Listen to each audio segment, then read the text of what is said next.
On June 12, 2012, Eliot Ward parked his sedan at an Oregon trailhead, planning nothing more than a solitary hike. The morning was ordinary, the air sharp with pine and mist. By dusk, his car remained locked in place, windows fogged from the inside, and Eliot had vanished without a trace. Search teams combed the trails for days. They found a single broken whistle fragment, and a community that spoke more in whispers than in facts. His family carried the shame of silence, watching old legends of the whistling pines eclipse the truth.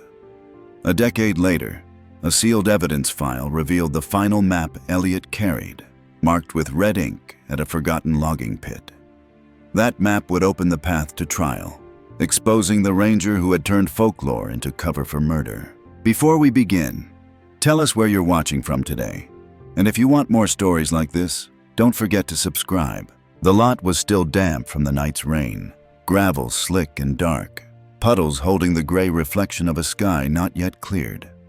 By 8 a.m., the parking attendant had already logged the early arrivals. Among them was a silver sedan that pulled in quietly, its driver unremarkable to anyone else. Eliot Ward, 32, teacher from Salem, carried himself with the posture of someone who followed routines. He signed the trail register with neat handwriting, took out his pack, and checked the straps twice before locking his car. The sedan sat perfectly squared between two faded lines. Hours later, when other hikers returned to eat sandwiches on their tailgates, the car remained the same.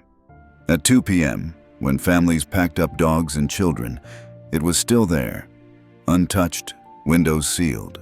Nothing shifted. By the time a deputy rolled through on routine patrol, the car seemed eerie in its stillness.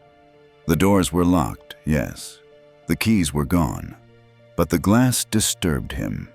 The windshield and both side windows were fogged, filmed with condensation that appeared to have formed from inside out, as though someone had been breathing heavily in the vehicle before vanishing. Detective Claire Hensley was called at 5 p.m. She arrived in plain clothes, her badge tucked inside a wool coat, her notepad already open. To her, it was detail that mattered.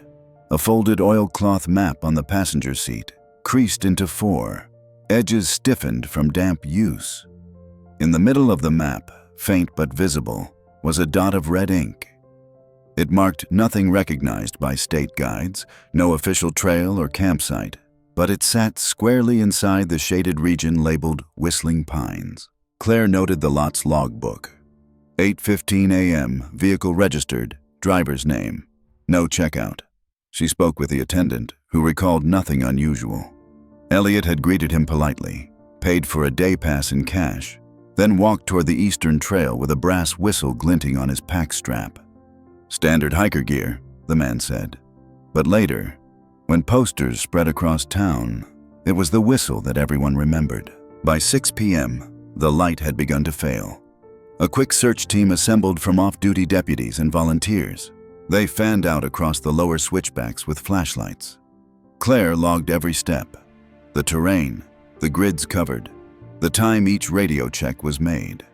The woods returned only a whistle-like tone as the wind threaded the canopy, high and reedy, almost metallic. It was this sound that gave the forest its name, the Whistling Pines. Some dismissed it as acoustics, a resonance through trunks hollowed by storms. Others, like the older families in town, treated it as an omen. They whispered about past hikers who never came back, about nights when the wind carried voices. Claire wrote none of it into her notebook. Folklore was background noise. Procedure mattered. Still, she could not ignore that the rumors always returned to the same grove of trees, the same patch Eliot had marked on his map. Inside the car, she cataloged the belongings, registration and insurance papers in the glove compartment, wallet with identification, cash untouched. On the back seat, a jacket rolled tightly, a thermos unopened, a paperback novel tucked under it. He had not left in distress. He had not fled. What was missing was exactly what the family later confirmed: his compass, his pack, the map, and the brass whistle. The footprints were faint in the gravel but traceable for a short distance. They led toward the eastern trail, deep impressions where the ground was wettest. Then they merged with dozens of others and disappeared into the packed earth. No scuffle, no sign of panic. Within a few yards, Eliot's movements were swallowed by the forest. By nightfall, the lot was empty except for the patrol vehicles and Eliot's car.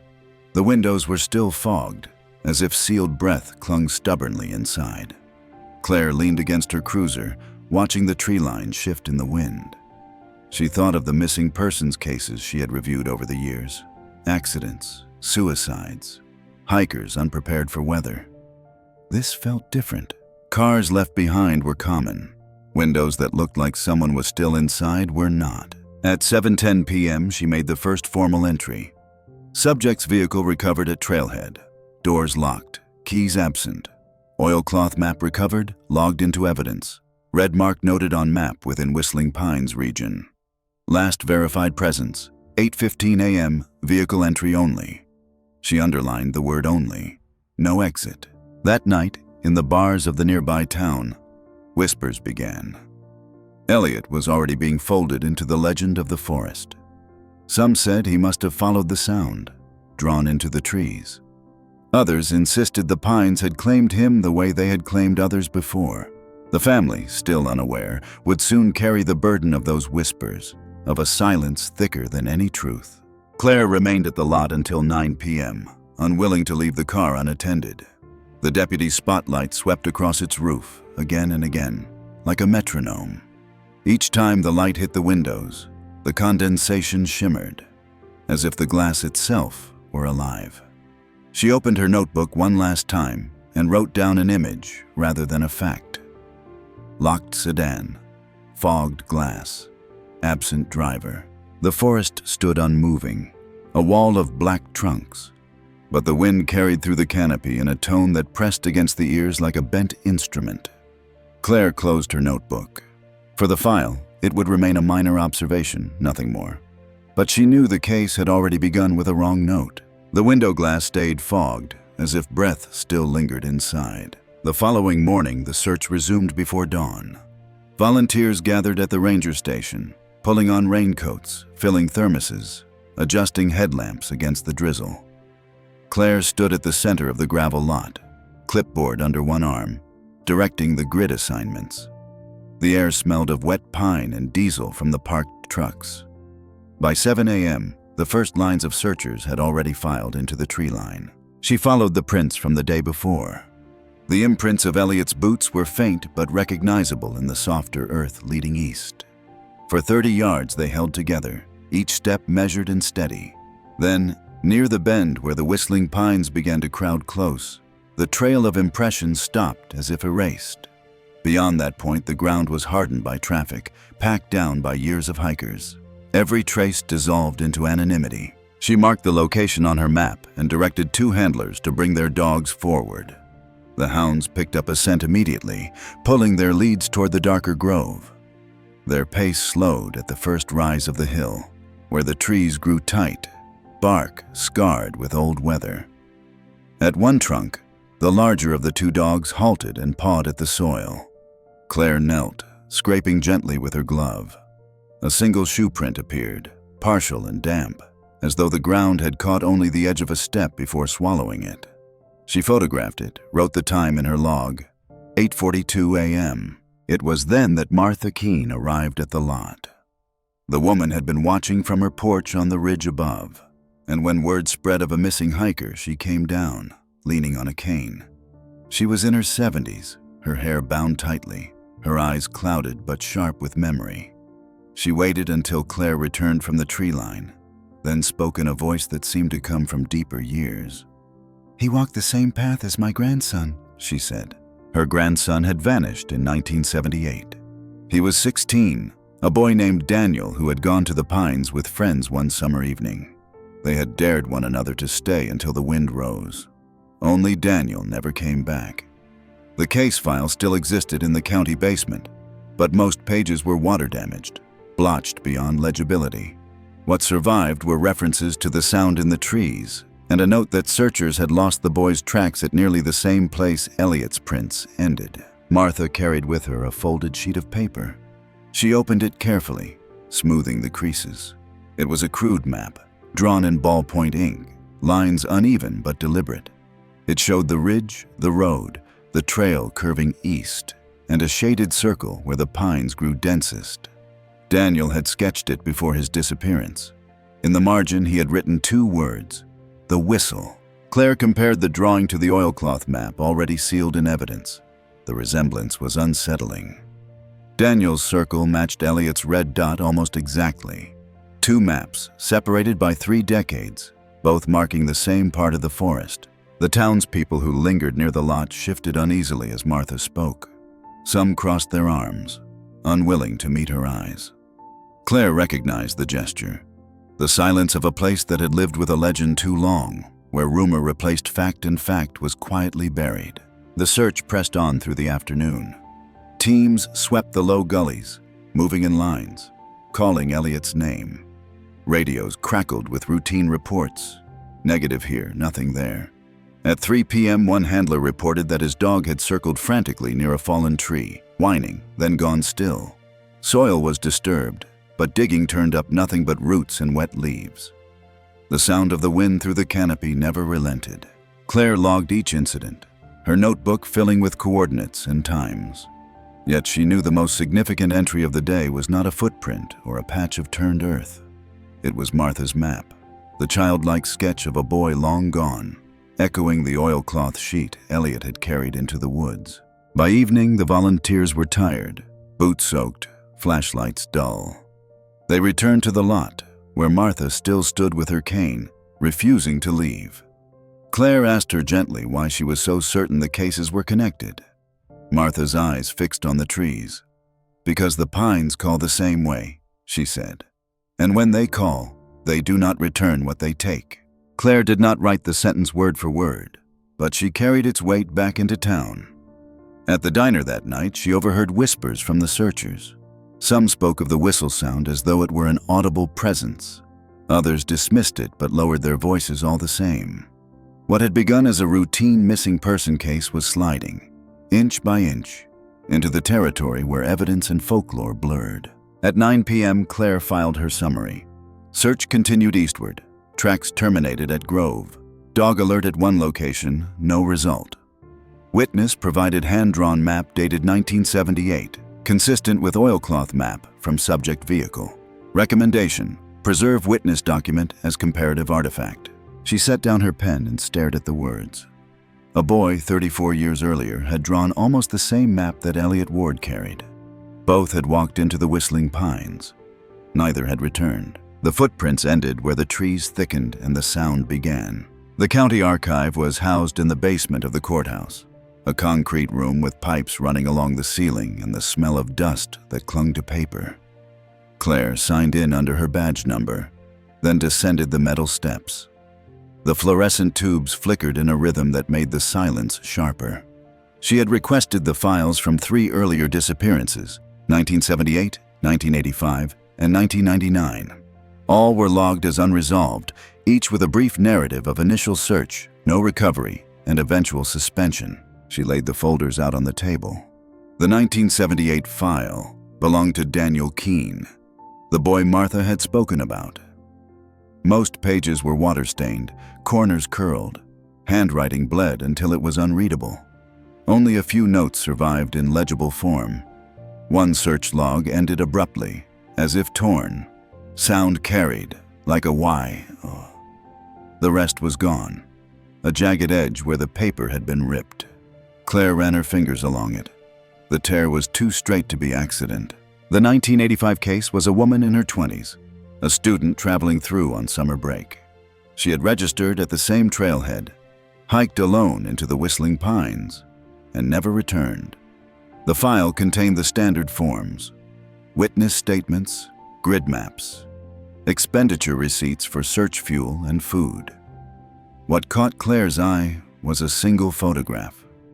An oilcloth map, folded, creased, marked with a black circle near the same grove. The evidence list noted the map had since gone missing. The 1999 disappearance was more recent. A hunter had entered the forest and failed to check out. The notes were longer, typed rather than handwritten. The final entry mentioned a whistle heard by searchers at night, distant but distinct.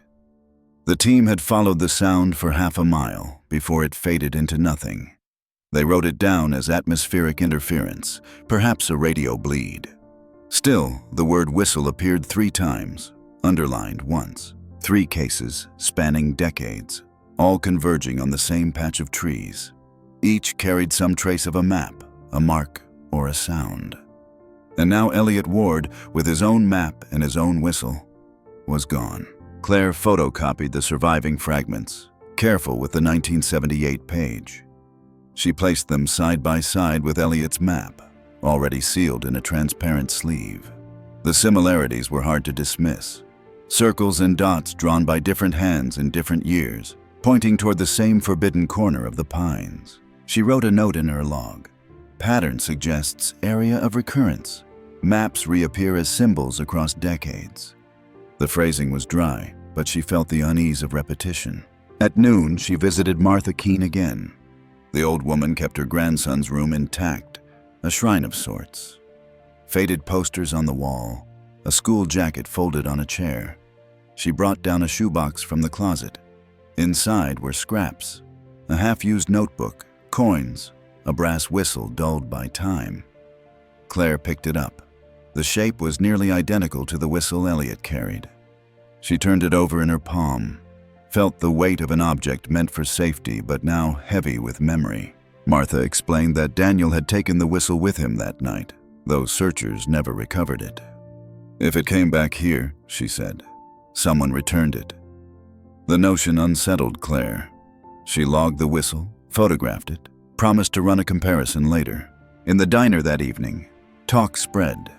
Some swore that every missing hiker had carried a whistle, as though the forest demanded one. Others dismissed the detail as coincidence. People believed the pines lured men and women to their end, yet records showed the forest had been used by loggers, miners, and others who might have reason to hide. Folklore and fact tangled until no one wanted to separate them. Claire returned to her desk and began cross-referencing. In 1978, the final patrol log ended with a torn note about sound. In 1985, an oilcloth map disappeared from evidence. In 1999, the whistle was reported multiple times. Now in 2012, Eliot Ward's car sat fogged. His map carried a red dot, his whistle gone. 4 threads, 1 pattern, she wrote in her report. Common markers, maps with private notations, recurring reference to whistle sound, disappearance within same grove. She stopped before the period. There was no conclusion yet, only the shadow of repetition. At midnight, she placed all 4 case files in a single box and labeled it Whistling Pines Series. The clerk raised his eyebrows at the designation but signed the receipt anyway. Claire drove home through empty streets, headlights sweeping over closed storefronts and dark houses. She parked outside her apartment, switched off the engine, and sat in silence. The whistle tone still seemed to echo faintly in her ears, though there was no wind tonight. She thought of Eliot's car, glass fogged like lungs that still exhaled. She thought of Daniel's map, his grandmother still holding it like scripture. She thought of the missing woman, the missing hunter, all carried away into the same black stand of trees. She closed her notebook with a sharp snap. The case was no longer a single man lost in the forest. It was a line of vanishings, stretching across decades, marked by the same symbols, shrouded in the same sound. On the desk before her, the torn page from 1978 lay under the lamplight. The ink had bled, but the final word was still visible, underlined and broken. Whistle. The word trembled on the page like it might call again. The torn report glowed faintly, a fragment humming with unfinished breath. The morning was gray again, mist rolling down from the ridges in sheets. Search teams returned to the pines, this time led by handlers with dogs trained for scent. Claire walked with them, her boots sinking into soft earth, the forest thickening into columns of pine. Every few minutes the wind pressed through the canopy, releasing that same thin note, stretched and metallic. Some of the volunteers paused each time it came, as if listening for words inside the whistle. By 9 a.m. the dogs had found a line. Their noses dipped close to the ground, pulling hard at their leads, bodies tense. The trail led deeper into the stand where trunks grew close, bark scored by weather and by hands. Claire followed until the dogs halted together at a tree larger than the rest, its bark stripped in a vertical scar. Across the pale wood, an X had been carved. It was old, yet the cut edges were rawer than they should have been. The dogs whined, pawing at the roots. Claire dropped to one knee and brushed back damp needles. Something caught beneath her glove, a shred of fabric, torn and frayed, stained with sap. The color was faded, but once had been blue. She sealed it in a bag, noting its texture, a synthetic outdoor weave common in jackets. The material matched what Eliot's sister had described when she listed his gear, a blue shell he wore every hike. She logged the find, initialed the bag, and slipped it into her pack. The dogs circled anxiously, then slumped into a sit, refusing to move forward. For the record, she wrote, "Canine response negative beyond point, potential obstruction psychological." But she had seen enough handlers to know the dogs were reacting to something they could not cross. As the team prepared to push deeper, a voice called from behind. Ranger Thomas Ellery stepped out from the shadow of the trees. He was a broad man in his 40s, his coat heavy, his eyes narrowed from years in the sun. He nodded at the group but addressed Claire directly. "You shouldn't dig here," he said. She asked why. Ellery's mouth tightened. "That mark," he gestured toward the X, "isn't natural.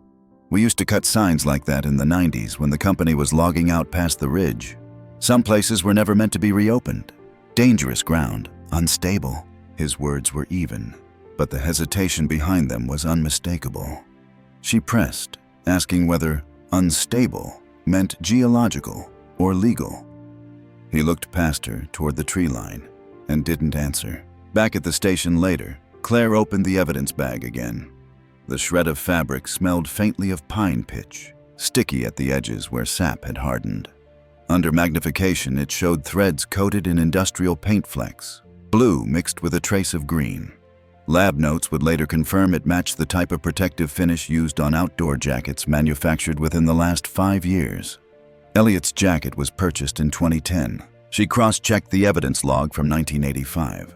In that case, searchers had also bagged a torn fragment of fabric near the grove. Color noted as dark blue, unknown source.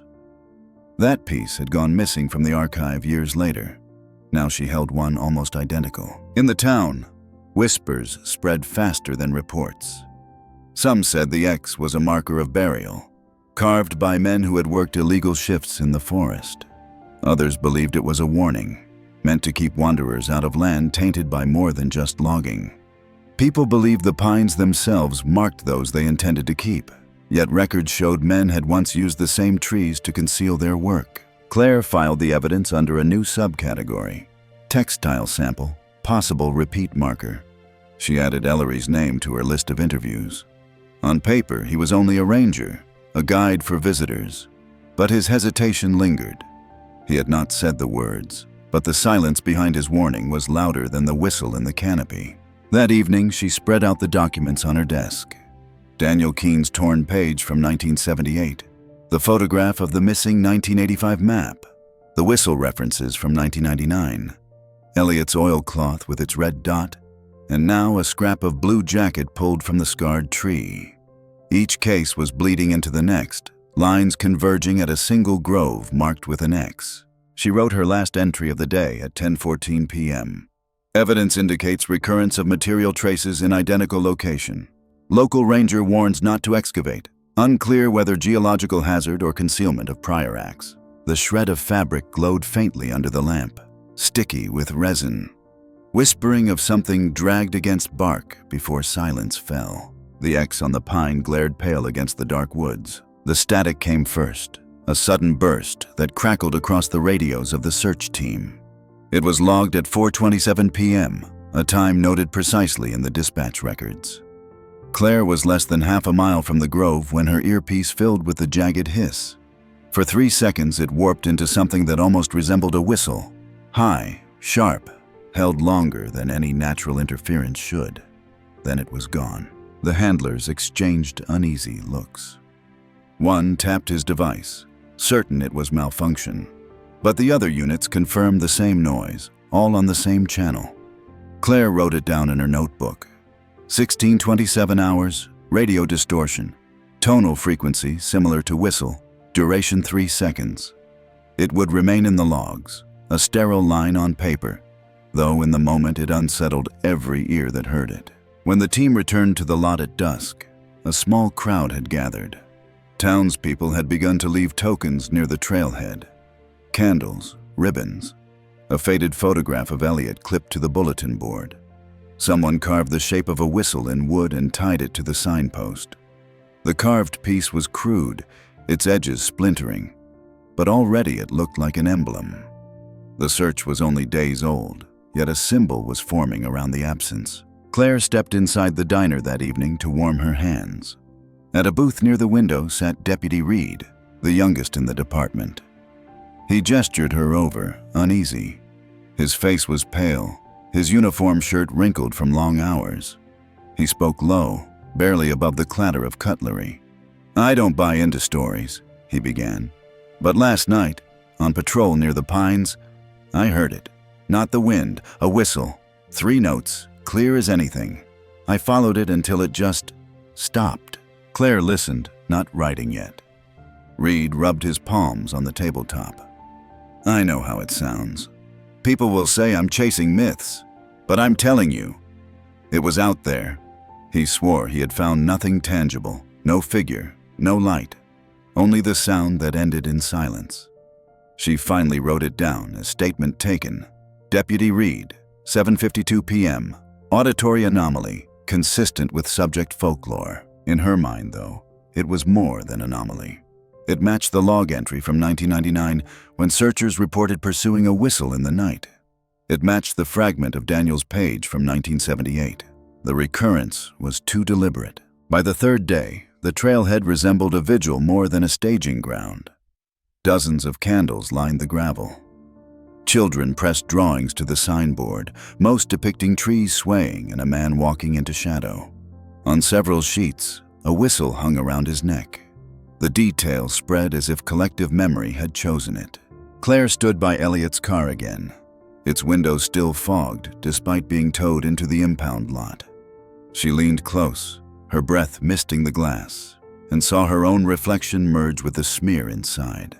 She thought of Reed's words, of the tone captured in the radio logs, of the whistle carved and placed at the trailhead. What had begun as a single missing hiker was now a chorus of echoes. The town, the deputies, the machines, all repeating the same sound. She filed her report that night. At 1627 hours, confirmed radio interference resembling whistle, corroborated by multiple units. Civilian activity at trailhead shifting to memorialization. Deputy Reed's statement regarding nocturnal whistle. Pattern, folklore actively reinforced by recurring sensory events. Her handwriting slowed at the last line. Was it folklore being reinforced, or was it evidence cloaked as folklore? She placed the wooden carving on her desk. Logged as found object, unclaimed. The grain of the pine split down the middle, making the whistle's shape imperfect, as though fractured in the carving. In the quiet of the office, she turned off the desk lamp. The dark pressed close, and she swore she could still hear the faint hiss of the radios, stretching into a single high note. The wooden whistle cracked in two beneath the weight of silence. The man waited for her in the back of the hardware store, where the smell of lumber mixed with dust and kerosene. Jonas Hale had been a ranger once, long before budget cuts and closed offices. Now in his 60s, his hands were still thick with callus, his eyes restless. He greeted Claire without warmth, offering a folder so worn the cardboard sagged at the corners. Inside were pages of a logbook, entries written in his steady script. The dates read spring 1994. He had patrolled the Whistling Pines then, long before the current trail maps were formalized. One entry stood out. Observed 3 unmarked barrels buried near Grove. Paint flaking, chemical odor, report filed. The next line was darker. Instructed by supervisor to omit location. Further notes destroyed. Jonas leaned close across the table. I was told to forget it. They didn't want trouble. Said those barrels were from old paint lots, nothing dangerous. But I knew the smell. Solvent, maybe worse. You dig too far in those woods, you'll find what's left. His voice lowered. That boy wasn't the first, and your hiker isn't either. Claire studied the notes. The ink bled in places, but the words were legible. She photographed each page, then slipped the folder into an evidence bag.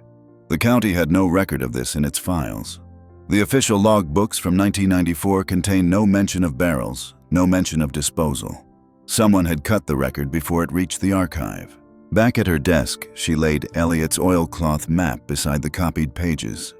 The red dot he had marked sat nearly on top of the location Jonas described.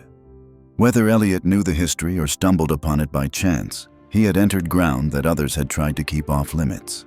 That evening, she drove to the Keene house again. Martha sat by the window, her cane across her knees. Claire showed her the folder. The old woman nodded slowly, as if unsurprised. "We knew," she said.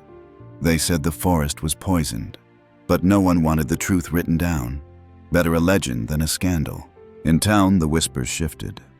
Some claimed the pines were cursed because of the chemicals dumped there, the ground itself unfit. Others clung to the older tale, of voices in the wind. The two merged until no one could tell which parts were history and which were invention. People said the barrels still leaked when the rain was heavy, yet records showed nothing but clean soil samples filed by the county. Claire wrote in her log, "Source confirmed suppression of environmental violation in 1994. Subject Ward's map correlates with site, community complicit in silence." That night, she examined the folder again under lamplight. One page carried a smudge at the corner, not ink, but a reddish stain that had soaked the fibers. Under magnification, it appeared crystalline, as if the paper had absorbed something granular. She bagged the page separately, tagging it for analysis. The deeper layer of the case was opening. Eliot had not only entered a grove with folklore, he had walked into the center of a concealed history. Barrels buried, files altered, witnesses silenced. The forest had been used as cover long before his boots touched the trail. At midnight, she closed the file and leaned back. Through the open window, the wind pressed against the blinds, carrying a pitch that trembled at the edge of hearing. She thought of Eliot's whistle, Daniel's map, the missing student, the hunter. Each case threaded to the same place where industry and secrecy had scarred the land. The papers on her desk shifted in the draft, the folder opening to the page marked with the stain. The red blotch on the logbook glowed like a warning through the dark. The rain eased on the 7th day, leaving the forest slick and silent. Search teams moved again through the grove marked with the scarred X. Claire followed 2 volunteers with metal detectors, their instruments sweeping slow arcs across the soil. For hours they found nothing, only nails, rusted wire, fragments of old cans. Then, near a hollow root, the detector keened sharply. They dug with care, brushing back wet needles and loam. From the earth emerged a shard of metal, no longer than a finger, its curve unmistakable. A fragment of brass, edges snapped jagged, one side hollowed where the mouthpiece once fitted. Claire recognized it instantly. A whistle, broken clean in 2. She sealed it in an evidence bag, the surface gritty with soil and faintly green with corrosion. Under the lamp later, she noted it matched the style carried by Eliot. Simple brass, mass-produced, yet distinctive in weight. She cross-checked records. The same style had been purchased by hikers in the last 5 years, one identical unit listed on Eliot's equipment receipt. The fragment was logged with a new tag number, photograph attached, chain of custody signed. When she placed the bag on her desk, she noticed the seal had been lifted and pressed back. Not torn, not broken, just faintly disturbed. She resealed it herself, initials written twice, but the detail left her uneasy. Evidence did not unsettle itself. Someone had touched it. That evening, Deputy Reed arrived at the station. He looked drawn, as though he hadn't slept. He spoke in a low rush. "Ellery's gone," he said. "Hasn't reported in 3 days. Cabin empty. Truck missing." Claire wrote it down, but she already suspected. Ellery had warned her not to dig. Now, with a fragment of Eliot's whistle in hand, he had vanished. She checked the access logs. 3 nights earlier, someone had entered the evidence room after hours, recorded under Ellery's badge number. Officially, he had no clearance. Yet the system showed his name, his timestamp, his exit. When she confronted the clerk, the man swore he hadn't seen Ellery, hadn't heard the door. The record was there, though. The same night the bag containing the whistle fragment showed signs of tampering. Claire filed an incident report, careful with her wording. Evidence bag compromised. Unauthorized access recorded under Ranger ID, Ranger currently unaccounted for. In town, rumors grew. Some said Ellery had gone into the forest to chase the sound himself. Others whispered he knew more than he admitted, that he had kept things hidden for years. Martha Keene said nothing, but when Claire visited, she handed over Daniel's old-school notebook. Inside, between math problems and doodles, was a drawing of a whistle. It was snapped in half. Claire laid the notebook beside the evidence bag. The resemblance was impossible to ignore. The fragment on her desk was real brass, snapped by force. The sketch from 1978 showed the same break, decades earlier. Folklore had bled into record, or record had become folklore. She thought of the sound Reed swore he had heard. The tone captured in radio static, the logs from 1999. All pointed to a whistle that should have been an object of safety, but kept returning broken, fractured, silenced. The office felt colder. She shut the evidence drawer and locked it twice. Still, she could not shake the sense that the fragment itself carried sound, waiting for breath that would never come. The whistle shard lay mute, but its silence screamed through the room. The notebook arrived late in the afternoon, wrapped in plastic sheeting against the rain. Martha Keene said she had found it while clearing the attic. It was her grandson Daniel's diary, or so she believed. The cover was warped, the pages stained with age. Yet when Claire laid it flat under the lamp, she saw something that caught immediately. The handwriting shifted halfway through. The early pages carried the loose scrawl of a boy. Doodles in the margins, half-finished sentences, numbers scrawled across lines of text. But further in, the script grew sharper, heavier, the ink darker. The entries dated themselves as if written in 1978, yet the pen pressure, the smoothness of the strokes, looked more modern. She set a magnifier on the page and traced the lines. This was no boy's writing. Someone had written these decades later. The later entries described the pines in exaggerated detail. A grove that sang, a shadow that moved, a whistle echoing at night. They sounded closer to legend than to testimony. Claire suspected someone had inserted them to fold Daniel's disappearance deeper into the folklore. The question was why. She bagged the notebook and sent a copy to the lab for handwriting comparison. Preliminary analysis confirmed her suspicion. The newer entries belonged to an adult hand, likely added in the last 15 years. Forensics flagged the ink as a brand not manufactured until the 1990s. The deception was deliberate. Claire cross-checked the passages with reports from Eliot's case. The red dot on his oilcloth map matched a location the false entries described as the circle where wind is caught. Even in forgery, the coordinates aligned. Whoever had added the lines wanted future readers to link the cases through myth, not evidence. She considered who might benefit. Ellery's name surfaced again. He had access to archives, to artifacts left behind. If he wished to keep the truth buried beneath folklore, falsifying a child's diary would serve. Folklore drew attention away from barrels in the ground, away from the silence of men who once worked there. Claire filed her notes. Diary indicates tampering, probable intent to reinforce legend. Community silence cultivated by mixing rumor with record. That evening, she returned to Martha's porch. The old woman's hands shook as she held her tea. When Claire told her about the forged entries, she closed her eyes. "I knew it," she said. "Daniel didn't write that. He was afraid of the forest, not bewitched by it. Someone wants us to believe the pines choose, but it was never the trees." Back at the station, Claire laid the notebook beside Eliot's oilcloth map and the whistle fragment. Together, they looked less like random artifacts and more like props in a performance. Each item had been nudged toward legend, as if someone wanted the story told a certain way. That the pines themselves had power. That those who vanished were taken by something supernatural, not silenced by human hands. In her final report of the night, Claire wrote, "Pattern indicates deliberate conflation of folklore with evidence. Suspect falsification intended to obscure human agency." She stared at the words until her pen slipped.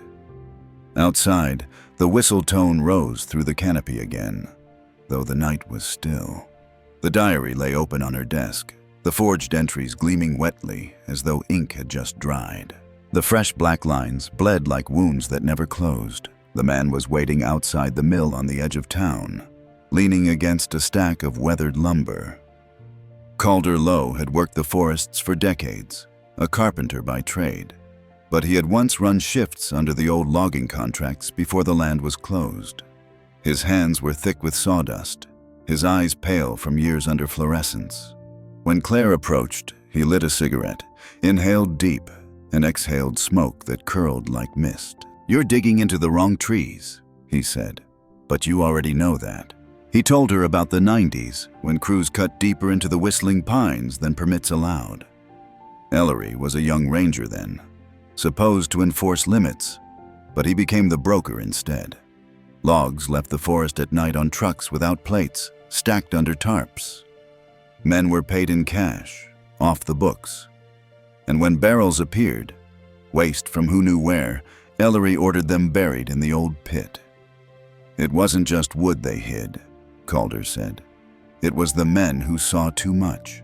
Claire kept her notes precise. Verbal statement from Calder Lowe, corroboration of illicit logging, Ellery implicated in cover-up. But her pen slowed when he added, "The hiker, your man, he found the wrong ground, same place we buried the barrels. That's why Ellery's gone. He knows what Ward saw." Calder drew a shape on the back of a scrapboard, carving lines with his knife. It was a rough spiral, trees twisting inward, the mark of the grove. At the center, he etched a whistle, half finished, broken at the stem. He handed it to her. "You want proof?" he said. "There's a tape, 2004. Hunter carried a recorder, picked up the sound before it went dead. They logged it once, then shut it away." She pressed him for details. He finally gave a box from his workshop, dust thick on the lid. Inside lay an old flip phone, battery corroded but intact. The final file dated October 2004. She played it. Static bled at first. Then a sudden high pitch whistled through, piercing and unnatural. On the recording, the hunter's breathing quickened, boots scuffing, then silence. The line cut abruptly. Claire replayed it, headphones pressed tight. The whistle was not wind.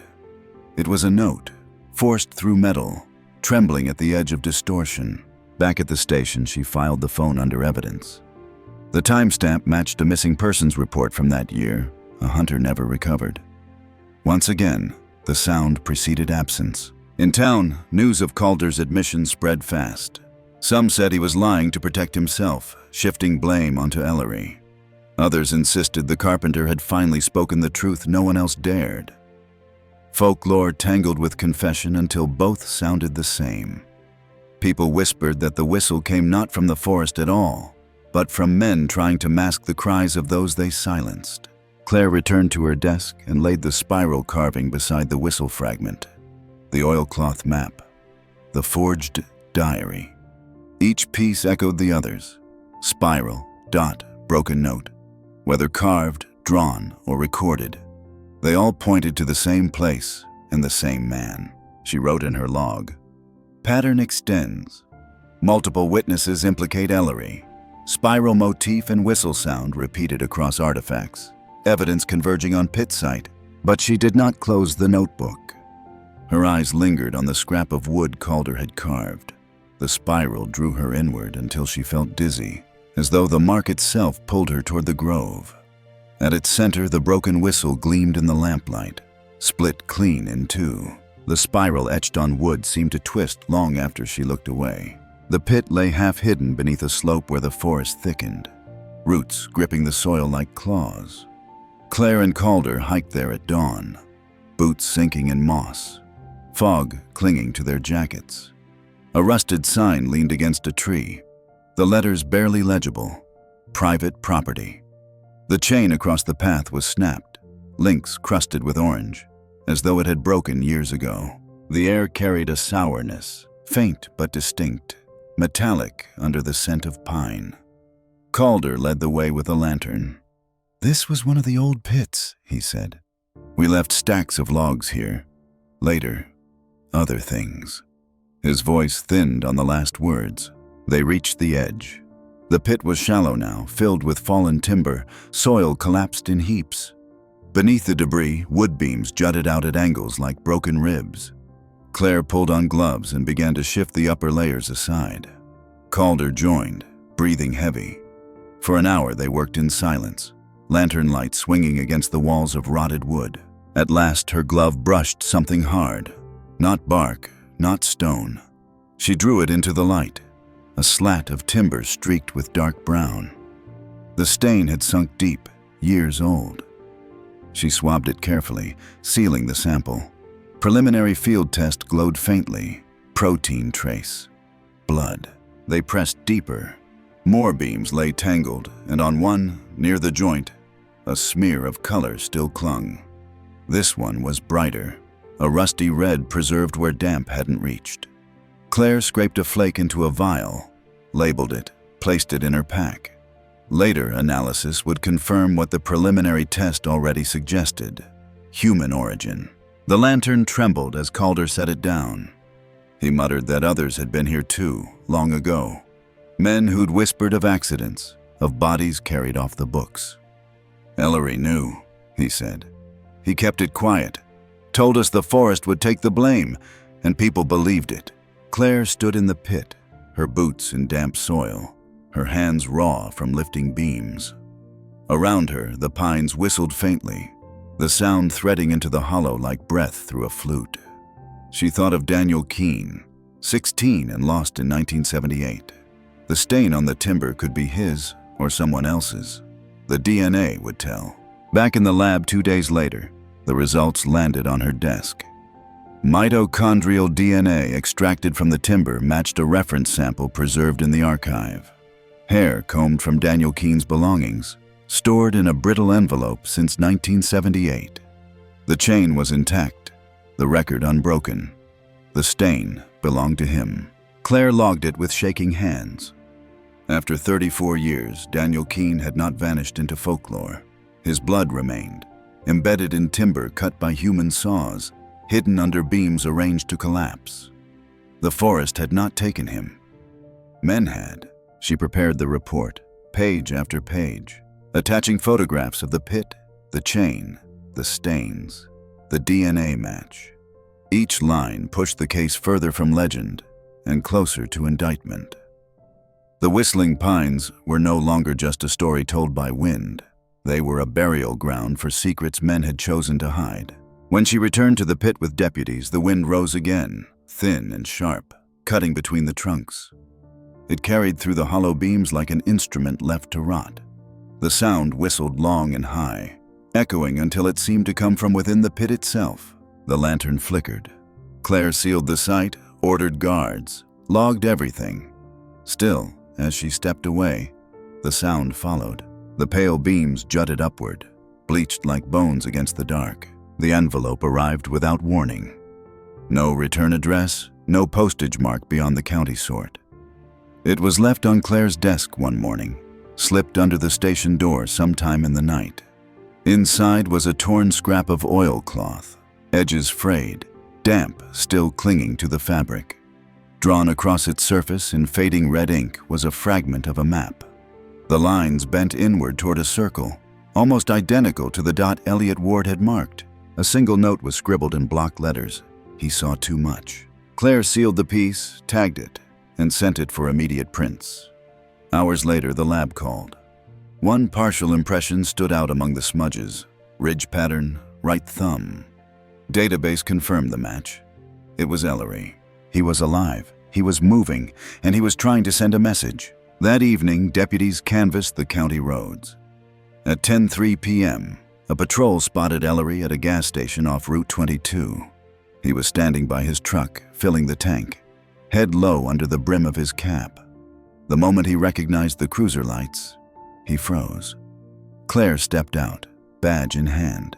She spoke his name once, He did not run. His shoulders sagged, and he placed both hands on the roof of the truck. In custody, Ellery said little at first. The interrogation room smelled of old coffee and sweat. Claire laid the evidence in front of him. The whistle fragment, the stained timber sample, the diary with forged entries, and now the scrap of oilcloth he had mailed. His eyes lingered on each, but his mouth stayed shut. Hours passed. Then, as dawn broke through the blinds, he spoke. "He walked where he shouldn't," Ellery said. "Ward followed the map, and the map led straight to the pit. He blew that whistle. I was there. I heard it. Imikiai." He described the moment in halting detail. Eliot's voice carried through the grove. Sharp blasts of brass meant a signal. Ellery had followed, found him standing over the old beams, the soil disturbed. Eliot had uncovered the past, and Ellery had seen no choice. He grabbed him, forced him back into the pit, silenced the whistle with his boot until it snapped in half. "I didn't plan it," he muttered. But once he saw, I couldn't let him leave. Claire wrote every word. The recorder word. The confession was thin, tangled with half-denials, but the substance was clear. Eliot Ward had not vanished by chance. He had been silenced for finding what others were meant to forget. The deputies filed the paperwork, cuffs locked tight around Ellery's wrists. He looked older than his years, his face hollowed, eyes fixed on a point beyond the walls. As they led him to the holding cell, Claire caught the sound of his voice, barely a whisper. "The Pines didn't take him. I did." The words hung in the hall like a curse. Back at her desk, Claire opened her notebook. She wrote the final line of the entry in careful print. "Subject apprehended. Confession recorded. Cause of disappearance confirmed. Homicide." Yet even as she wrote, the memory of Eliot's fogged windows and the spiral drawings would not leave. The forest had become Ellery's mask, and the legend its cover. For years, the town had whispered of wind, when it was a man's hand all along. Outside the station, the breeze shifted through the trees. The pitch was high, stretched, metallic. Claire froze at the window. For an instant, the whistle sound carried clear. The glass pane trembled with a note that refused to fade. The courthouse filled with the heavy silence of expectation. Families of the missing occupied the benches, hands folded tight, faces pale. At the front, Ellery sat between his attorneys, head lowered, eyes fixed on the table. He had not entered a plea of innocence. The trial moved on evidence and testimony, each piece brought out under the fluorescent glare. The oilcloth map was unfurled first. Its creases held Eliot Ward's neat red mark, pressed at the very center of the whistling pines. Jurors leaned forward as the prosecutor tapped the spot, the same ground where investigators uncovered the pit. Next came the whistle fragment, sealed in a transparent case, brass edges jagged from force. A lab technician confirmed its alloy, matching Eliot's purchase record. The snap had been violent, not natural wear. Then came the timber beam photographs, streaked with stains that DNA linked directly to Daniel Keene. After 34 years, a missing boy's blood had surfaced as proof. Martha Keene sat in the gallery, her hands clenched around a folded handkerchief. She did not cry. She only nodded once as the images passed, as if confirming what she had carried in silence for decades. The diary was introduced next. Experts testified that the latter entries were forged, the ink dating to years after Daniel's disappearance. Handwriting analysis confirmed the deception. The false words had tried to fold tragedy into folklore. Together, the objects told a story. A ranger who buried evidence beneath legend, who silenced those who found it, who turned the sound of the forest into a mask for crime. Ellery's confession was read aloud. He did not look up. His voice on the recording was flat, describing how Eliot had blown the whistle, how he had been forced into the pit, how the whistle broke under his boot. The jury listened in silence. Some looked toward the gallery, toward the families who had waited so long for truth. The verdict came swiftly. Guilty on counts of homicide, concealment, and falsification of records. The judge's gavel struck once, sharp as a crack of timber. Ellery was led away in cuffs, his eyes never leaving the floor. For the families, the verdict was both wait and release. Eliot's sister clutched the evidence photo of the whistle. Martha pressed her hand to the railing, whispering that her grandson had been found, even without a grave. Yet none left the courthouse lightened. The forest still stood, its canopy still whistling. The past was uncovered, but the land remained scarred.